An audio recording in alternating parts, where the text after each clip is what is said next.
The Persian imperial courts, from the earliest Achaemenid reigns, were arenas where the convergence of desire and dominion manifested through meticulously orchestrated rituals that blurred the boundaries between seduction and subjugation. Within the vast palatial complexes, the royal harems were not merely spaces of pleasure, but crucibles of power, where the monarch's control was both enacted and symbolized through ritualized submission and ceremonial degradation. The intricate interplay of beauty, coercion, and torment within these chambers served not only to satisfy carnal appetites, but to weave an intense psychological control over those ensnared in the sovereign's intimate sphere. Historical accounts from the Achaemenid period reveal a court culture steeped in elaborate protocols that elevated the monarch's sensual supremacy to a near-sacred plane. The king's concubines and attendants were subjected to a regimen that combined exquisite seduction with rigorous tests of obedience and endurance. These practices transcended simple eroticism. They were performative acts of power that reinforced the hierarchical order and underscored the absolute authority of the ruler.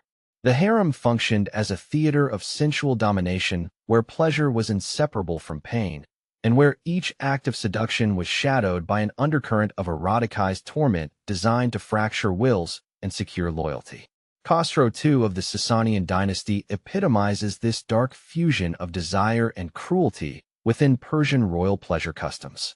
His reign is noted for the opulence of his court and the notorious harshness with which he imposed his will upon his consorts and favorites. The emperor's private chambers were scenes of intense psychological control, where seductive displays were often intertwined with subtle forms of punishment and ceremonial degradation. These acts were not arbitrary, but embedded within a broader strategy to maintain dominance over a complex social hierarchy, where the boundaries between sovereign and subject were constantly negotiated through rituals of eroticized torment. Within these pleasure chambers, the favored concubines were subjected to elaborate tests of loyalty and endurance, where the line between pleasure and pain was deliberately obscured. The rituals often involved the deployment of symbolic instruments and gestures that carried heavy connotations of submission and humiliation. Such ceremonial degradation served to remind both the participants and the observing court of the monarch's unassailable power, reinforcing his position as the ultimate arbiter of desire and suffering. This intense psychological control extended beyond the physical realm, penetrating the emotional and mental states of those involved, thereby entrenching the social order through a profound intertwining of sensual domination and coercion. The Sasanian pleasure practices also reveal a complex layering of gendered power dynamics, where women's bodies became sites of both desire and discipline. The concubines and attendants, while ostensibly objects of the king's pleasure, were also enforcers of his authority, expected to participate in the perpetuation of these ritualized submissions. Their own complicity in the system of eroticized torment underscores the pervasive reach of the royal power, which compelled even its most intimate subjects to become agents of domination and control. This recursive dynamic illustrates how the fusion of torture and seduction functioned not simply as personal indulgence, but as an institutionalized mechanism of governance. Tracing the evolution of these practices into later Persian dynasties, one observes a persistent shadow of the Achaemenid and Sasanian traditions, albeit cloaked in greater secrecy and subtlety. The courts of subsequent rulers maintained the underlying premise that pleasure, when entwined with pain, could be harnessed as a potent tool of political and social control. The secrecy surrounding these rituals only amplified their psychological impact, as the fear of exposure and the threat of public humiliation were woven into the fabric of the royal pleasure culture. This clandestine nature of the practices intensified their function as mechanisms of intense psychological control, binding individuals through fear, desire, and enforced submission. Moreover, the persistence of such ritualized submission in later Persian courts reveals the enduring symbolic significance of eroticized torment as a mode of asserting imperial power. In a society where honor and status were paramount, the ceremonial degradation of favored consorts or servants functioned as a stark reminder of the sovereign's capacity to both bestow and withdraw favor, pleasure, and pain. These rituals articulated a language of power that transcended verbal commands, replacing them with embodied acts of sensual domination that imprinted the social hierarchy onto the very bodies of those within the royal orbit. The political dimensions of these practices cannot be overstated. Far from being mere private indulgences, they operated as strategic performances designed to consolidate authority and discipline within the volatile environment of the court. The fusion of torture and seduction became a symbolic enactment of the monarch's sovereignty, illustrating his capacity to command absolute obedience through the manipulation of desire and suffering. This dynamic was particularly salient in the context of the Persian imperial court, where the delicate balance of competing factions and the omnipresent threat of intrigue necessitated the use of such profound psychological instruments of control. In addition to their immediate political function, these practices shaped the cultural imagination surrounding Persian royalty, embedding the image of the monarch as a figure who wielded sensual domination as a form of imperial governance. The narratives surrounding rulers like Khosrow II contributed to a legacy wherein royal pleasure was inseparable from ritualized cruelty, and where the sovereign's power was expressed through the orchestration of eroticized torment. This fusion of desire and domination became emblematic of the Persian court's paradoxical nature, simultaneously alluring and terrifying, a realm where pleasure was perpetually entwined with pain. The participants in these rituals, concubines, servants, and courtiers alike, were caught in a web of intense psychological control that blurred the lines between victim and collaborator. Their experiences illuminate the coercive mechanisms underpinning Persian royal culture, where submission was ritualized not only as a demonstration of loyalty, but as a necessary condition for survival within the court's treacherous social landscape. The ceremonial degradation they endured was thus both a personal ordeal and a public testament to the monarch's unchallengeable supremacy. Throughout this historical trajectory, the Persian practice of intertwining torture with seduction within royal pleasure spaces emerges as a profound expression of power's ambivalent nature. It reveals a court culture that weaponized intimacy and desire, transforming them into instruments of control that enforced political hierarchies and social order. Far from mere excess or decadence, these practices constituted a calculated strategy to embed the monarch's authority within the very fabric of corporeal and psychological experience. Thus, the tale of Persian royal pleasure customs is one of a dark and intricate fusion, a realm where the exquisite allure of seduction was inextricably bound to the harsh realities of domination and torment. The legacy of these practices resonates through the historical record as a testament to the complex mechanisms by which power was asserted and maintained in ancient Persia, illustrating a world where pleasure and pain coalesced into a singular, potent force of imperial control. The fusion of torture and seduction within Persian royal pleasure practices represents a deliberate and calculated expression of authority, far surpassing mere personal indulgence, and instead functioning as an instrument to assert and perpetuate imperial dominance.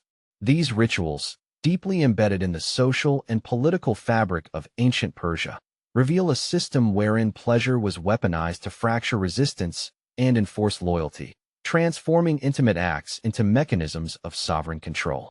The intense psychological control exerted over participants was not incidental, but central to the maintenance of the hierarchical order, as the monarch's power was inscribed upon bodies and minds through ritualized submission and ceremonial degradation. Understanding these customs demands situating them within the broader cultural frameworks that shaped Persian conceptions of honor, power, and submission. In this milieu, the private was never truly private. Rather, it was subsumed under the demands of the ruling elite, whose authority necessitated visibility, even if veiled in secrecy, of these practices as demonstrations of control. The sexual and sadistic elements of royal pleasure were thus inseparable from the politics of governance, serving as symbolic enactments of sovereignty that transcended their immediate physicality to embody the very structures of imperial rule. The psychological impact on those subjected to these rituals was profound and multifaceted. The deliberate entanglement of pleasure with pain functioned to destabilize individual autonomy, rendering subjects vulnerable to the monarch's will and complicit in their own subjugation. This eroticized torment operated as a form of intense psychological control, compelling submission through a complex interplay of desire, fear, and shame. The ritualized submission demanded not only physical endurance, but an internalization of the monarch's absolute power, embedding the social order within the psyche of each participant. Such practices illuminate the complexities of Persian imperial governance, where coercion and consent were paradoxically interwoven within a framework of sensual domination. The enforced participation of concubines and courtiers in ceremonial degradation and eroticized torment reveals a system that relied upon both brutal discipline and the manipulation of desire to sustain itself. The ritualization of submission became a performative language of power, encoding loyalty and obedience into the very acts of pleasure and pain, thereby reinforcing the political hierarchies that structured the court and the empire beyond. This duality, where pleasure entwined with pain, reflects a broader cultural understanding within ancient Persia that power was not merely exercised through force, but through the control of bodies and emotions. The monarch's ability to command both desire and suffering was a testament to his sovereign status, a sovereign who ruled not only over lands and peoples, but over the intimate realms of human experience. These rituals thus served as a microcosm of the imperial order, condensing the political into the personal and transforming eroticism into a tool of domination. Furthermore, the symbolic significance of these practices extended beyond the immediate courtly context, shaping perceptions of royal authority throughout the empire. The ceremonial degradation of favored consorts and attendants functioned as a public, albeit often secretive, reaffirmation of the monarch's supremacy, crystallizing the social hierarchies upon which Persian power depended. Such displays communicated a potent message that the king's favor was both a coveted gift and a precarious condition, contingent upon unwavering submission and endurance of eroticized torment. The legacy of these dark pleasure practices persists as a crucial lens through which to examine the intersections of power, consent, and violence in historical contexts. They challenge modern assumptions about the boundaries between eroticism and cruelty, revealing how deeply entwined these phenomena have been in the exercise of authority.